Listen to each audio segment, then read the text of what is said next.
প্রশাসনকে নির্দেশ প্রধান উপদেষ্টার। বানচালে দেশে বিদেশে চেষ্টার আশঙ্কা, ভোট বর্জনে শেখ হাসিনার ডাক প্রভাব ফেলবে না মনে করেন প্রেস সচিব। জনগণ ও রাজনৈতিক দলগুলোর সাথে ঐকমত্য কমিশনের প্রতারণার অভিযোগ মির্জা ফখরুলের। কমিশন, সরকার ও ২-৩টি দল এক পক্ষ গোল দিয়েছে রেফারি, বললেন সালাউদ্দিন। নভেম্বরে গণভোট না হলে জাতীয় নির্বাচনের সংকট ঘনীভূত হবে, হুঁশিয়ারি জামাতের। জুলাই সনদ বাস্তবায়ন ছাড়া জাতীয় নির্বাচন সম্ভব নয়, বলেছেন নাহিদ। জাতীয়করণের দাবিতে প্রেস ক্লাবের সামনে ইবতেদায়ী শিক্ষকদের উপর পুলিশের জলকামান ও সাউন্ড গ্রেনেড নিক্ষেপ, সংঘর্ষ, আহত অর্ধশতাধিক। কারিগরি ত্রুটিতে আগারগাঁও থেকে মতিঝিল মেট্রো রেল চলাচল ফের বন্ধ। বিয়ারিং প্যাড পড়ে নিহত কালামের পরিবারকে ২ কোটি টাকা ক্ষতিপূরণ দিতে হাইকোর্টের রুল। দেখছিলেন ক্রাউন সিমেন্ট সংবাদ শিরোনাম। এবার বিস্তারিত। ১ নভেম্বর থেকেই প্রশাসনকে নির্বাচনের প্রস্তুতি শুরুর নির্দেশ দিয়েছেন প্রধান উপদেষ্টা প্রফেসর ডক্টর মোহাম্মদ ইউনূস। নির্বাচনকে কেন্দ্র করে মাঠ প্রশাসনের নিয়োগ পদায়ন ১৫ নভেম্বরের মধ্যেই শেষ করতে বলেছেন প্রধান উপদেষ্টা। গত ৩টি নির্বাচনে ম্যাজিস্ট্রেসি পাওয়ারে থাকা সহ রিটার্নিং পোলিং প্রিজাইডিং অফিসার হিসেবে দায়িত্ব পালন করা কেউই এই নির্বাচনে দায়িত্ব পালন করতে পারবে না।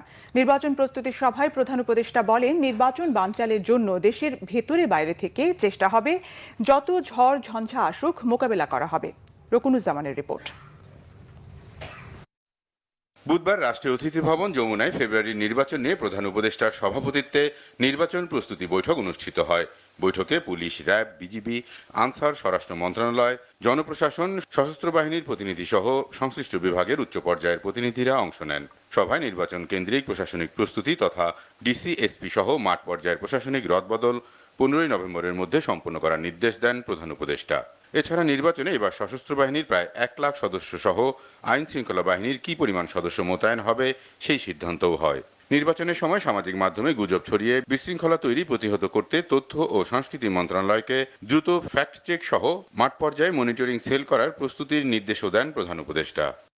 ডিসইনফরমেশনের জন্য একটা কমিটি, এটা পুরো আপ টু সেন্ট্রাল একটা ইলেকশন কমিশনেও থাকবে, এটা এখানে মন্ত্রণালয়গুলোতেও থাকবে যারা এই বিষয়গুলো দেখছেন।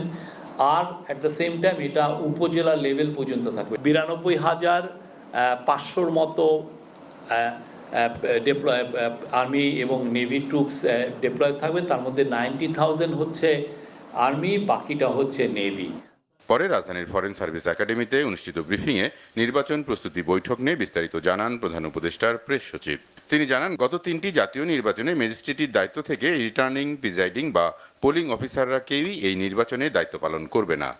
যে একটা বিষয়ে জোর দেওয়া হয়েছে, বোধ মাঠ প্রশাসনে বিশেষ করে ডিসি, এডিসি, ইউএনওদের জন্য এবং যারা ডিস্ট্রিক্ট ম্যাজিস্ট্রেট আছেন, ম্যাজিস্ট্রেরিয়াল রোলে যারা আছেন, তারা যাতে এমন কোনো পদায়ন না হয় যিনি গত 3টা ইলেকশনে ইনভলভ ছিলেন। আর পুলিশের ক্ষেত্রেও জানেন 64টা এসপি, তারপরে প্রত্যেকটা থানার ওসি, এগুলো তো কি পজিশন মাঠ প্রশাসনের ক্ষেত্রে, বা এডিশনাল এসপি, সেই সমস্ত জায়গায় এই ধরনের যারা আগের 3টা ইলেকশনে ছিলেন এরা কেউ থাকবেন। এটার ব্যাপারে সর্বোচ্চ এফার্ট দেওয়া হচ্ছে। নির্বাচন বানচালের জন্য দেশের ভিতরে বাইরে ষড়যন্ত্রের কথা উল্লেখ করে সবাইকে সতর্ক থাকার প্রধান উপদেষ্টার আহ্বানের কথাও জানান প্রেস সচিব। শেখ হাসিনার ভোট বর্জনের ডাক নিয়েও কথা বলেন প্রেস সচিব। বাট আওয়ামী লীগ তো নাই, আমরা তো কোথাও আওয়ামী লীগকে দেখি না। 2-1টা ঝটিকা মিছিল করেন এবং সেই অনুযায়ী কেউ কেউ হয়তো বা $2-1 পান, এই তো। আর প্রধান উপদেষ্টা আরও বলেছেন, নির্বাচন বানচালের জন্য ভিতর থেকে বাইরে থেকে অনেক শক্তি কাজ করবে, ছোটোখাটো না বড় শক্তি নিয়ে বানচালের চেষ্টা করবে। হঠাৎ করে আক্রমণ চলে আসতে পারে। এই নির্বাচন চ্যালেঞ্জিং হবে, যত ঝড়